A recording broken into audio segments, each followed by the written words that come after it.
என்ன மகேஷே, இன்னைக்கு அடுத்து என்ன படம்? அடுத்து எதை பத்தினா, இப்போ சமீப காலத்துல சின்ன சின்ன நடிகர்கள்லாம் வந்து நிறைய படங்கள் நடிச்சுட்டு இருக்காங்க. சின்ன நடிகர்கள் உனக்கு இங்கிலீஷ்ல சொன்னோம்னா அந்த 2 டயர் ஹீரோஸ் 3 டயர் ஹீரோஸ் சொல்றீங்கல்ல, அந்த மாதிரியான ஹீரோஸ்லாம் இப்போ வந்து படம் நிறைய வந்துட்டு இருக்கு. அதனால யாரை பத்தி பேச போற? கிஸ்ஸை பத்தி கூட பேசணும்ல நம்ம. கிஸ்? ஐயோ, மாஸ்கா கவினா? ஆமா, இப்போ அவர் வளர்ந்து வர நடிகர். ஒரே ஒரே வருஷத்துல இப்போ 2வது படம் நடிக்கிறாரு. 2வது படமோ 3வது படமோ படத்தை அடுத்து நடிச்சிட்டு இருக்காரு. வளர்ந்து வராரு. சரி, ஓகே, சொல்லுவோம். படத்துல பேசுவோம். மாஸ்கை பத்தி பேச போறோம். மாஸ்க் நல்ல படம்யா. நான் தேட்டர்ல போயிட்டு ஒரு கட்டத்துக்கு மேல உட்காரவே முடியாத அளவுக்கு வெறுத்து போய் சரி அந்த அளவுக்கு சூப்பரா இருந்தாங்க. பாத்தீங்கன்னா மாஸ்க்குங்கிற பேர் எதுக்கு வச்சாங்கன்னு சொல்லி கடைசி வரைக்கும் புரியல. யார் சொன்னா? இந்த படத்துல மாஸ்க் யூஸ் பண்றாங்கல்ல. மாஸ்க் யூஸ் பண்ணி என்னையா பண்ணாங்க?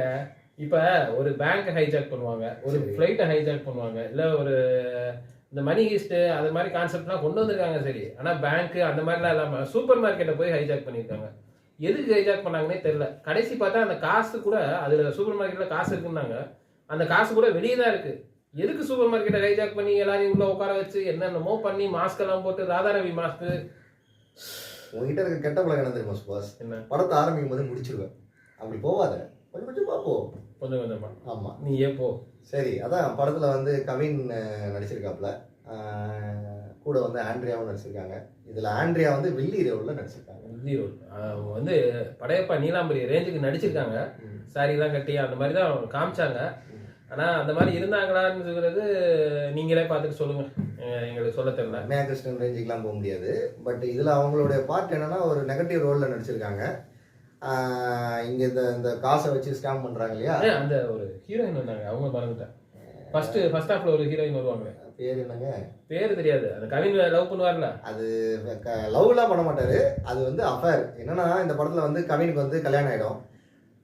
ஆனா அந்த கல்யாணம் பொண்ணை காமிக்க மாட்டாங்கன்னு வச்சுக்கோங்களேன். ஆனா அவருக்கு ஒரு பொண்ணு இருக்குன்னு காமிப்பாங்க. அவரு ஒரு மாதிரி டிடெக்டிவ் வேலை பார்த்துட்டு இருப்பாரு. அப்படி டிடெக்டிவ் வேலை பார்க்கும்போது அவங்க ஹோட்டலுக்கு வந்து ஒரு பொண்ணு எப்பவுமே வரும். அந்த பொண்ணை மேல இவர் வந்து ஒரு அஃபர்னா நல்ல அஃபருங்க. ஒரு கட்டத்துல அவங்க 2 பேரும் அஃபர் ஆகி பாண்டிச்சேரி டேட்டிங் போடான்னு சொல்லி கிளம்பி போவாங்க. போறப்பதான் கவின் வந்து சொல்லுவாரு, இந்த மாதிரி எனக்கு ஏற்கனவே ஒரு கல்யாணம் ஆயிடுச்சு, உனக்கு ஒரு பொண்ணு இருக்கு, 6 வயசுல ஒரு பொண்ணு இருக்குன்னு பாரு. அதை விட பயங்கரமா ஹீரோயின் ஒன்று சொல்லுவாங்க, எனக்கு ஏற்கனவே கல்யாணம் ஆயிடுச்சு, என் கூட இன்ஸ்டால வந்து நிப்பாரு, அவர் தான் எங்க புருஷன் அப்படின்னு சொல்லிட்டு. ஸோ இந்த மாதிரியான காமெடிஸ்லாம் வரும். நீங்க தவிர்க்க முடியல, ஒண்ணுமே செய்ய முடியல. அப்புறம் கடைசி பார்த்தா அந்த ஹீரோயினையும் கொண்டுறாரு. இவர் கொல்ல மாட்டாரு. ஹீரோயினோட புருஷன் வந்து ஹீரோயினை கொல்ல, அவரு வலிக்கு விழுந்து கீழே விழுந்து மண்டையில் அடிபட்டு சாக. ஐயோ, அதெல்லாம் பயங்கரமா இருக்கும். நீங்க எதிர்பார்க்க முடியாத ட்விஸ்ட். அதெல்லாம் படத்தோட மைய கருத்து என்னன்னு பாத்தீங்க அப்படின்னா, நான் சொன்னேன் இல்லையா, நெகட்டிவ் ரோல் பண்ணிட்டு இருக்க ஆண்ட்ரியாவுக்கு வந்து ஏற்கனவே அவங்க வந்து ஒரு சிறையில கைதி. அவங்க ஒரு கைதி.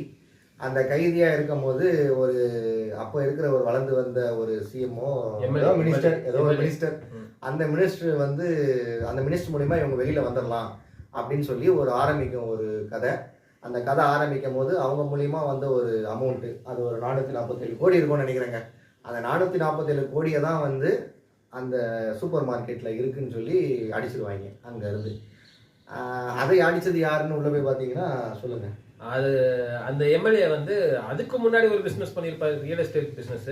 அதுல வந்து ஒரு 66 குடும்பத்தை ஏமாத்திருப்பாரு. அந்த 66 குடும்பமும் ஒண்ணு சேர்ந்து அந்த 440 கோடியை அடிச்சு அவங்களுக்குள்ள பிரிச்சு தலையெல்லாம் சுத்தி கடைசி என்ன செய்யனே தெரியாம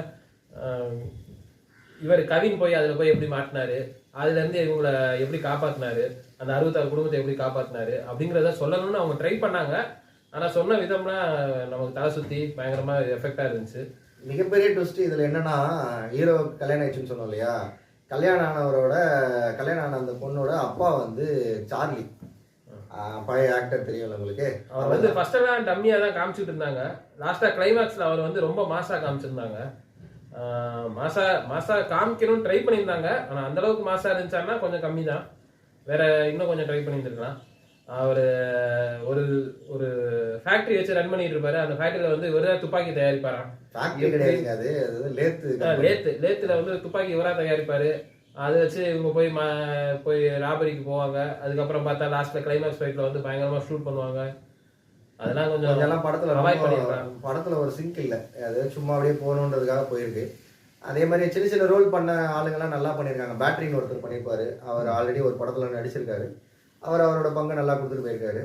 கவின் வந்து சூஸ் பண்ற கதை இப்படி இருக்கா இல்லைன்னா வந்து என்னன்றது தெரியல. இப்போ படம் நடிக்கணுன்றதுக்காக நடிக்கிறாங்க. அவரும் புதுமுக டைரக்டருக்கு நல்லா வாய்ப்பு கொடுக்குறாரு, ஆனா அவருக்கு growth இருக்காது. அது மாதிரி இல்ல தெரியல. மொத்தத்துல மாஸ்க்கு அவங்களே போட்டுக்கலாம் போல இருக்கு. படம் நல்லா இல்லைங்க. ஓகே, லைக் பண்ணுங்க, ஷேர் பண்ணுங்க, மறக்காம சப்ஸ்கிரைப் பண்ணுங்க. ஏன் கவலைப்படுற? ஆடி போய் ஆணி போச்சுன்னு வச்சுக்கோங்க, நம்மளாம் டாப்பா வந்துருவோம். யாரு? நாம தான் வந்துட்டா சரி, ரைட்.